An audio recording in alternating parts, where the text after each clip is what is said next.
What's up guys? Welcome muli sa ating channel, Cruel Tax and Accounting Tutorial, and welcome to the accounting series. Particularly, pinag-uusapan natin is basic accounting series. At ang particular topic natin ngayon is financial reporting. Nandito na nga tayo sa part 3. So, ano ba yung mga pag-uusapan natin dito sa part 3? So, dito ang i-discuss natin is financial transaction analysis. Basically, application ito nung knowledge natin sa accounting equation, knowledge natin sa effect of transaction, sa asset, liability, and equity. So, yun yung gagawin natin. Meron tayong mga sample transactions later. Tapos, i-input natin yun or ipapasok natin yun sa accounting equation as to its effect. Okay, kasi yun ang basic na kailangan nating malaman. Okay, so, simulan natin sa financial transaction analysis. Okay.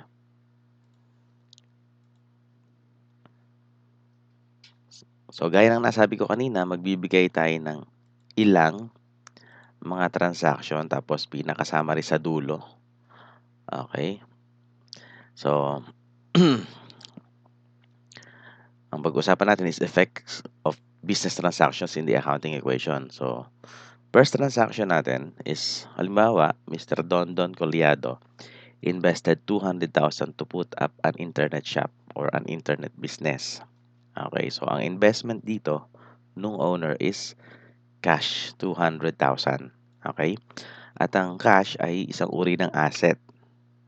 So, magkakaroon ng asset ang business. Okay, so plus sa asset or increase in asset.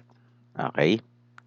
And the 200,000 na nanggaling sa sariling bulsa ni Mr. Collado ay magiging part ng equity or ng capital, kaya increase in capital.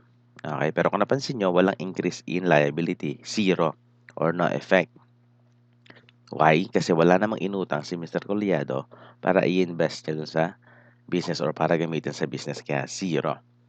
Okay? In terms of amounts, magkakaroon ng increase na 200,000 sa asset in the form of cash, no effect on liability kaya zero, pero yung equity or yung capital ni owner, mag-increase din ng 200,000. So, ito yung basic concept natin na dapat for every transaction, equal yung debit at credit at equal yung accounting equation natin, kagaya dito. Okay? So, madali-dali, ano? Next transaction natin is, syempre, pag magne-negosyo ka, you have to apply for permits and licenses. So, assuming nagbayad si Mr. Collado ng 10,000 for those permits and licenses, ang ginamit na term is paid. Ibig sabihin, may lumabas na cash. Yung binigay niyang 200,000 kanina, nabawasan ng 10,000. Kaya, magre-record tayo ng decrease in asset, negative or minus. No effect on liability kasi wala namang inutang. In fact, nagbayad pa nga tayo, di ba? So, walang involved na pag-utang or liability. Ngayon, sa bandang equity, ito ay nag-cause ng decrease. Why? Kasi itong permits na to and licenses, ito ay mga expenses. At ang basic rule natin, pag nagkaroon ng expense, ang epekto sa equity ay decrease. Ibig sabihin, pag nag-increase ang expense, magdi-decrease ang equity. Okay? So, kung balikan mo yung expanded accounting equation natin sa nakaraang video, no? In terms of amounts, so, magkakaroon ng negative or decrease na 10,000 sa asset, no effect on liability, at another decrease of 10,000 in equity. Okay? So, medyo madali-dali pa, no? Kasi pag natutunan mo na to, ang kasunod na nito is yung tawag dito, journalizing in terms of debit and credit. Okay? Next transaction, bumili ng computer. Bought 8 computer units for a total purchase price of 120,000. Binili.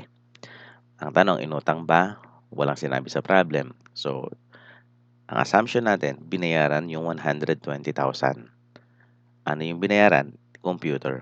Okay, so, dahil merong pagbabayad na nangyari, we have to record a decrease in asset. Tama? Kaya, negative.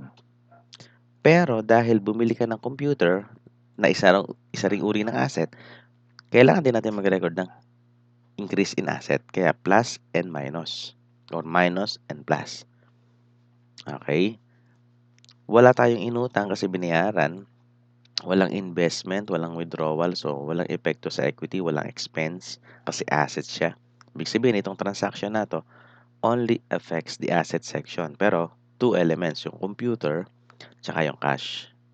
In terms of amounts, ayan, 120, nag-increase dahil bumili ng computer, pero nag-decrease din at for the same amount sa cash, 120,000. Kaya ang net effect nito is 0. Kung mapapansin nyo, 0 sa assets, 0 din sa kabilang side. So, equal pa rin yung ating accounting equation. Yun dapat ang lagi nating ma-achieve for every transaction. Okay? So, tandaan nyo yan, ha? Okay? Next transaction is purchase computer supplies amounting to 3,000 for cash.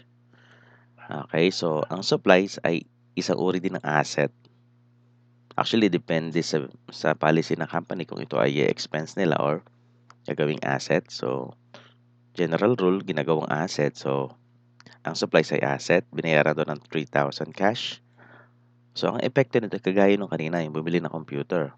Increase in asset in the form of supplies and a decrease for the same amount sa asset din, yung cash na bawasan. No effect on liability, wala naman tayong inutang. No effect on equity kasi wala namang expense. Okay? So, in terms of amounts, increase of 3,000 pero decrease din ng 3,000. So, ang net effect is also 0. Transfer of asset lang ito. Okay? So, ito na yung sinasabi natin dati na pwedeng asset lang maapektuhan pero at least 2 elements or 2 accounts. Okay? Next transaction is receive a total cash of 30,000 from customers. Ayan. So, nag-operate na siya on its first month of operation. So, 30,000 is cash. Kaya, addition sa asset na 30,000. Ayun, 30,000. Okay? Walang tayo inutang, kaya 0 din sa liabilities. Pero sa equity, magkakaroon ng increase plus. Ang amount is 30,000 din. Bakit? Kasi nagkaroon tayo ng income o revenue.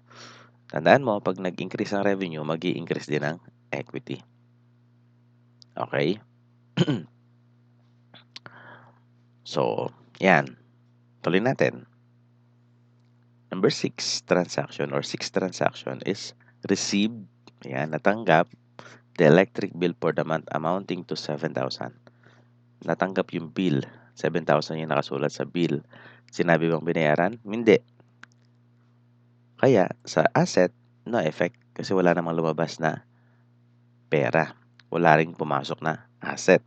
Kasi yung bill pa lang naman yung nakita natin. Pero, under the accrual basis, di ba? Sabi natin, kailangan nating i-record na yung mga bagay na na-incur. So, ito na, nagamit na yung kuryente, di ba? Kaya nga dumating na yung bill. We have to record an increase in liability amounting to 7,000. Utilities payable natin yan. Okay? At itong electric bill na to, or electricity or utilities ay isang uri na expense. Pag nag-increase ang expense, sabi natin, ito ay magkakos ng decrease in equity amounting to 7,000. So, dito lang sa side na to ang effect, isang positive, isang negative, zero effect niyan. 7,000 minus plus negative 7,000 is 0. Kaya balance pa rin yung ating equation. I guess nyo? So, laging ganyan ha, tandaan nyo. Okay, that is double entry accounting system.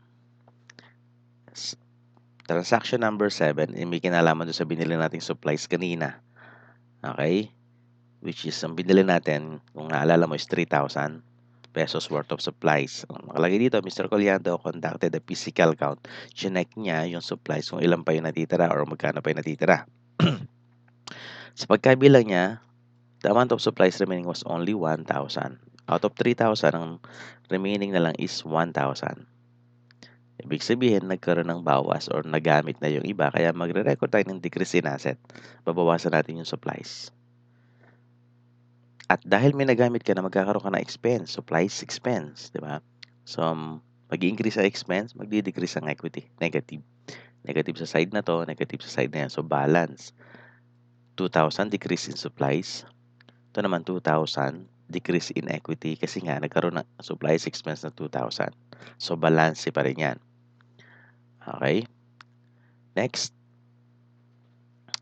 received and paid internet bill. So, isang expense naman to worth 1,000 pesos. Binayaran.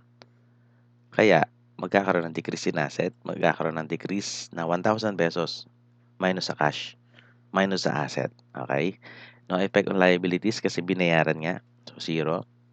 Magdi-decrease ang equity. Paulit-ulit tayo dito kasi nagkaroon ng expense. 1,000 pesos. So, balance na naman. Okay? Next is paid the rent for 1 month. Paid the rent of the space used as internet shop for 1 month. Okay? So, dahil paid, minus sa asset, 5,000. Mag-record tayo ng rent expense minus sa equity kasi nagkaroon ng expense in amounting to 5,000. Okay? So, di ba madali lang ang financial transaction analysis? So, pag master mo na to, mas madali na sa atin yung debiting and crediting ng mga accounts pag nag-record na tayo sa journal. Okay? So, explore nyo ang mga libro, si Google, modules ninyo. Try nyo mag-transaction analysis. Okay? So, in summary, ito yon transaction. Lahat ng naging increase in decrease in assets, in liabilities, and capital or equity. After all the transactions, pag sinamarize mo yan, ang asset natin is 212,000 na. Ang liabilities natin ay 7,000, ang equity ay 205. Kung mapapansin mo, 7,000 plus 205,000 is 212,000. So, balanse pa rin. Okay, so dapat ganito ang mangyayari at the end of the day or at the end of the transactions. Pag ina-analyze mo, dapat balancing ganyan yan. Okay? So, sana marami kayong natutunan. At sana maging madali sa atin yung pagka nagde-debit or nagre-record na tayo ng transactions. Anyway, don't forget to like, subscribe sa ating channel, Cruel Tax and Accounting Tutorial. Meron din tayong Facebook page, same name, Cruel Tax and Accounting Tutorial. At sana marami pa tayong matulungan. Kindly support this channel and this video. See you on the next one.